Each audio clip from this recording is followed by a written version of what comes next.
এই বিদেশে কিছু করতাম পারি আর না পারি, নাম কামাইতাম পারছি।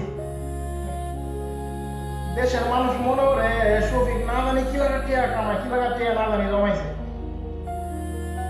কলটা দিয়া দুই চার কথা কওয়ার পরে আমার কাছে টিয়া যায় আমি তাই যদি না দিই বা না দিতাম পারি, টিয়া পয়সা যদি না থাকে তাইলে তো মানে মন্দ হওয়ার কোনো শেষ নাই।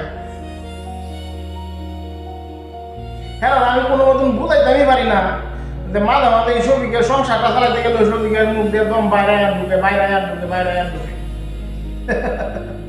হ্যাঁ, কথা একটাই যে তোর কাছে তাই কেউ তুই দেস না, বিপদে একটু হেল্প করস না। আর ভাই আমার কাছে থাকতে হইব তো, হ্যাঁ ভাই বুঝাইতেই পারি না যে আমার কাছে নাই। আর মনে হয় আমার কাছে 1,00,000 টাকা। আর রেনের কথা কইলে তো হ্যাঁ এই জীবনে বিশ্বাস করছি না, আর সামনে বিশ্বাস করতো না। আমারটা না আমি বুঝি।